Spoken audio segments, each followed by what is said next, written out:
meet just the most amazing people. And recently, I was with Brother Fred. Y'all know Brother Fred. He did an event at his location at the spot, and I met Kevin Mosca there, and I was so intrigued on what he was doing. He is the president of Adventist Motorcycle Ministries, and I saw all of these people walking around in this leather gear, and they were on motorcycles, and I thought, okay, I know Hell's Angels in the house. So I wanted to go and check out what was going on. I went up and introduced myself to him, and he told me a little bit about his ministry, you know, and what they're doing, and it's just phenomenal. They do so much in the community. You guys do charity works, community service, and what you do is you use your motorcycle and your testimonies as a tool to reach people. You want to bring them to the Lord and introduce them to Jesus. Yes. You know, which I just think is phenomenal. I think that's great. And you know, after that we went to lunch, and because I love people. I love to get to know people. Yeah, so I see you're very outgoing. yeah. So.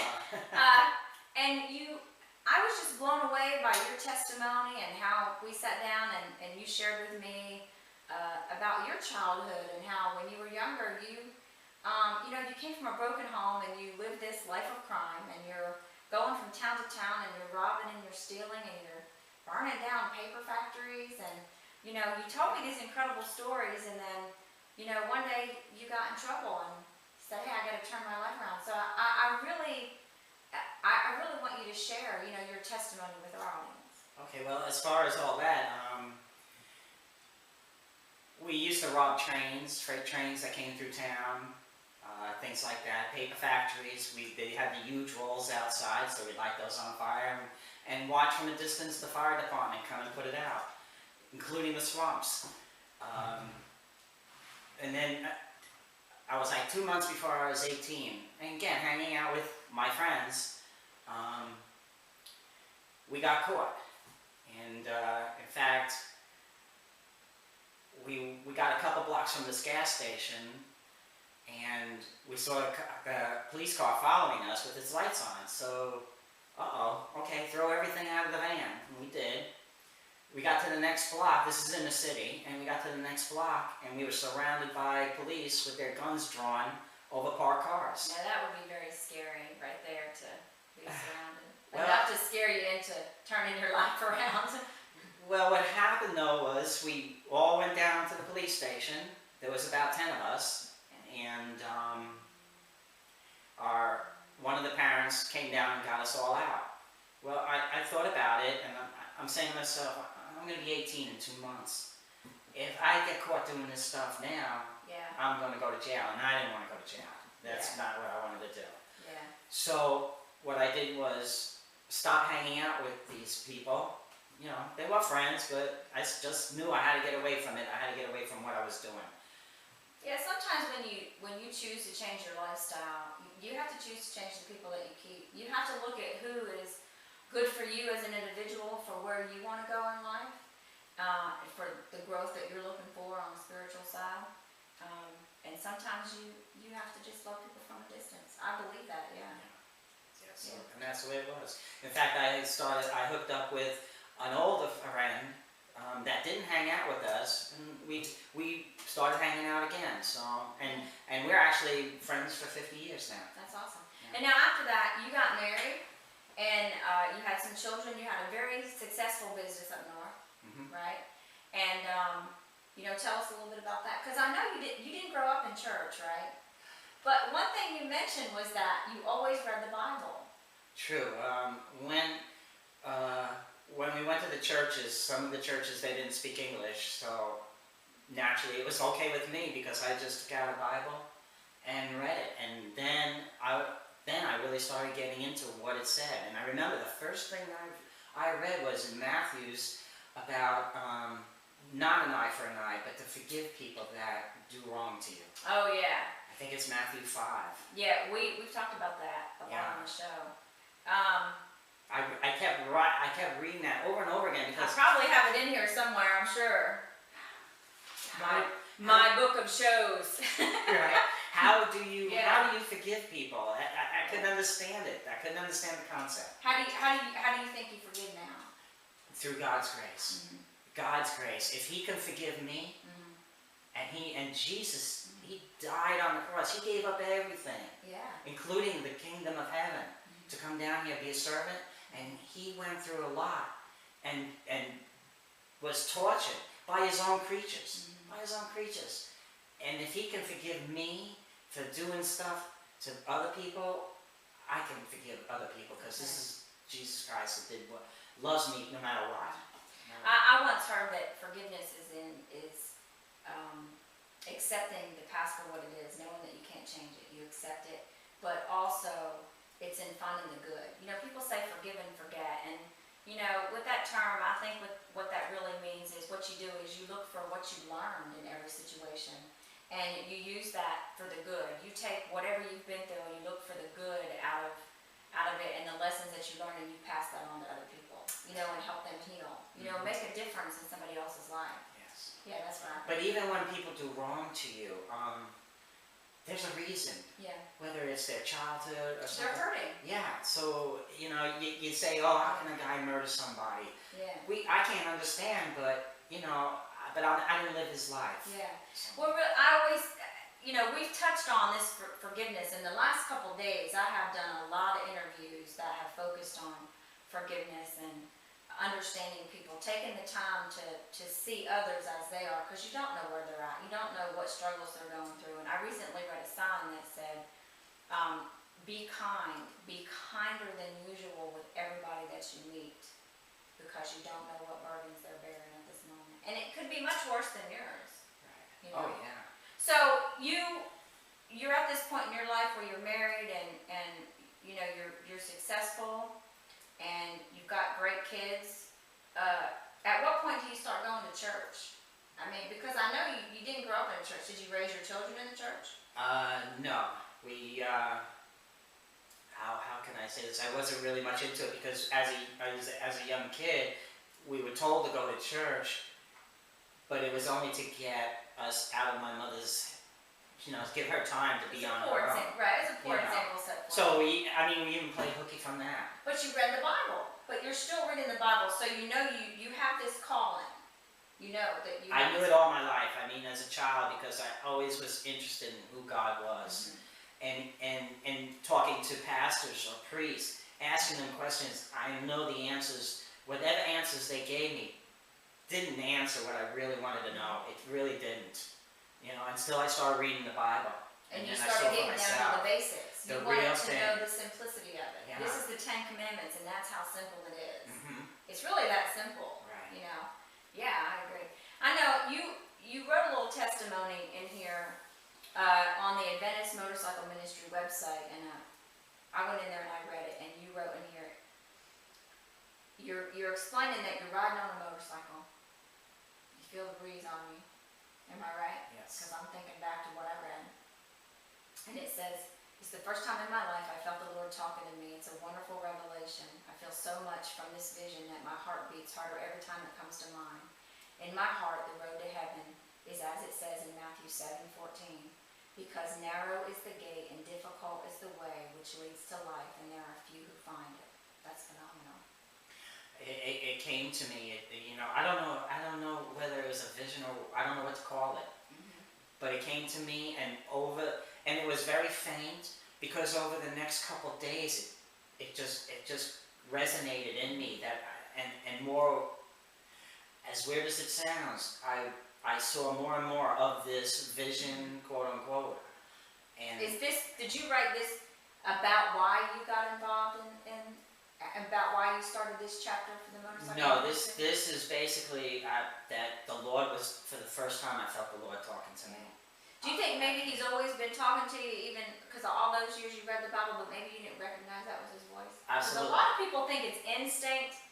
I don't think it's instinct. I think God tells you something. He's placed it on your heart. He's telling you something. A lot of people say, "Well, that's my instinct." I think it's God saying, "Hey." It's many ways. Yeah. It could be reading the Bible. It could be somebody says something to you out of the blue. Yeah. It could be any way. Yeah. But this one took me by surprise, and truly, what I wrote about, my heart beats when I think about it, because it's so strong. This is a great writing. And then you go on to say, it truly is hard road to get to heaven. We need to stay on that narrow path, pray for strength and endurance, knowing that Jesus is with us every step of the way. If he's not walking with us, he's carrying in us. As it says in Romans chapter 8:18, for I consider that the sufferings of this present time are not worthy to be compared with the glory which shall be revealed in us. The trials and tribulations came for a reason. It's to prepare us for heaven.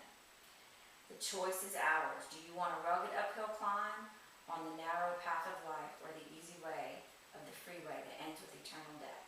My mind stays focused on Romans 8:28, and we know that all things work together for good to those who love God, to those who are called according to his purpose.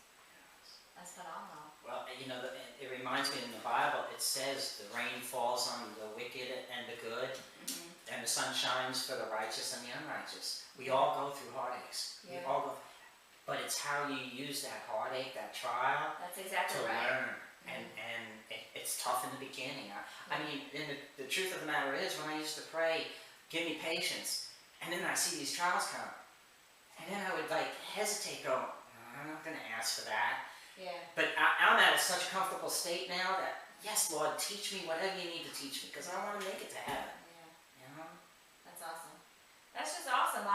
So tell me a little bit about the ministry. I know that you guys do a lot of charity work, but share with our audience, the type of stuff that you do. Well, I came down from Alabama. I came down to Alabama a year and a half ago.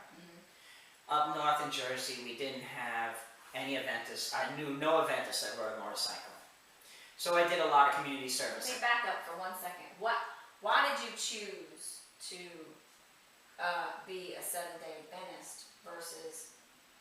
I mean, I think I know the answer to that because I studied the history of the Bible and theological stuff. But why did you decide to go with that versus Baptist or? I was raised Protestant, or I was Protestant, but I go to the churches and didn't hear what I wanted to hear. I studied with Jehovah's Witnesses for like 2 years. Again, it just didn't fill me up. And when I was going through my divorce, and it was a rough time, a co-worker was an Adventist. But for years, we just talked and that was it. And finally I went up to him and I asked him, how do you go through trials, how do you stay so, you don't go crazy about them? And he goes, let's talk about the Bible. And so I started Bible studies. And this was, and I'm not saying this for everybody, but this was the one for me. This one, Seventh-day Adventists answered my questions. That's all I can say. Yeah. Well, I think that it's like I say, they stick to the basics. They stick to the foundations of what the Bible says. Right. And I think that all churches do that to a degree, but I think, some of them add in there, don't wear a blue eyeshadow. I don't know if there's one that says don't wear a blue eyeshadow. I've heard that before. In the Bible?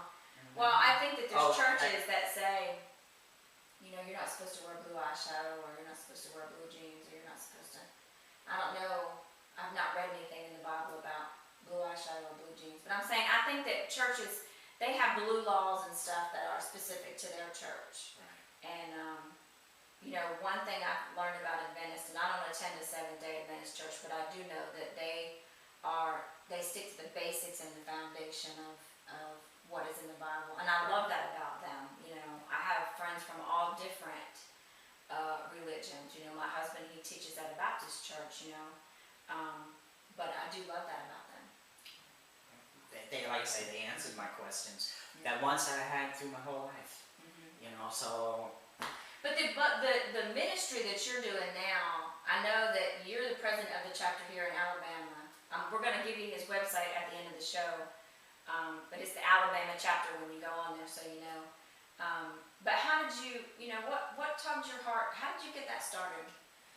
God placed. Oh yeah, absolutely, absolutely. I had never thought about it. I came down here. I even as soon as I came down here, I got with community service. Yeah. And senior citizens to do work with them. And then, yes, I can say it dawned on me, but no, God placed it in me. And I put in the bulletin, in the church bulletin, I put in a sentence of, if anybody's interested in a motorcycle ministry, contact me with my phone number. Well, surprising to me, I got 6 calls in the first week. But what were you thinking about the motorcycle? I mean, was it like, most people that picture people in leather, riding a motorcycle, they're not thinking good things. Because, motorcycle gangs have a bad reputation. So what was your mindset at that time? To go, because we can use the motorcycle as a tool. To show that you can be cool with God and do good in the community and use your testimony per se to help others to reach others. Right, and pray for them, do whatever they need. Yeah. But it's funny because of my upbringing, I have no problem walking up to a motorcycle club. And when you're on their territory, it's a different thing. Yeah. I mean, you get the looks, but I grew up in gangs, so it's no big deal. I can walk up to them and I can say to somebody, hey, listen, I got this book, or I got this pamphlet, or do you want to hear about Christ? I have no problem with that. Yeah, that's awesome. Yeah. That's awesome. But you guys do so much community service too. I know I've heard some stories about you helping elderly people in the community. Yeah, so we help anybody that needs some help, or whether it's yard work, painting, whatever. We'll do it for them, and we don't take no money or anything like that. We're doing it because this is how we feel God commissioned us to help people, and that's what we should be doing all our lives. Oh yeah, that's exactly right. I do agree with that. Well, that's awesome.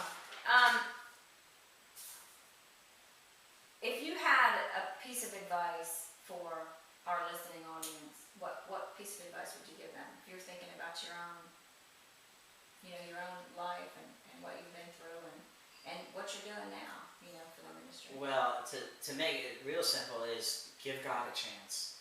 Give him a chance. Oh, that's powerful. I like that. Open the Bible. Talk to somebody. Talk to somebody about the Bible. Do it yourself. Sometimes people say it's hard to understand the Bible. Yes. Pray before you read it. Mm-hmm. And there's things that I've read years ago that didn't make no sense, and then all of a sudden it comes to you. Yeah. So it's not hard. It really isn't. I mean.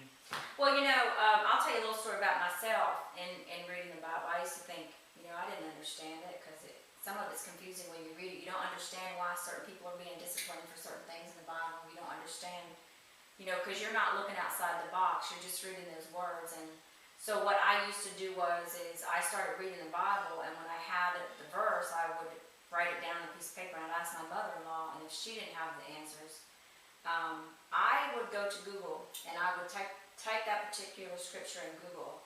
And you get so many different people online that have so many different opinions that really, really help you look outside of the box and get a better understanding about what that scripture means, So I would read. I would spend hours at a time reading over all these different opinions and all these from all these different sites. And I would form my own opinion about what I thought that it meant. As I read the Bible further and I got to learn about the people in the Bible and what their missions were and what their lives were about, it enabled me to form my own opinion. So just because you don't understand a verse, don't give up, and that's a lot of the reason. That's a lot of the reason what Coffee and Crest is about. We're here to learn together. We don't have all the answers. We have a great cast of people.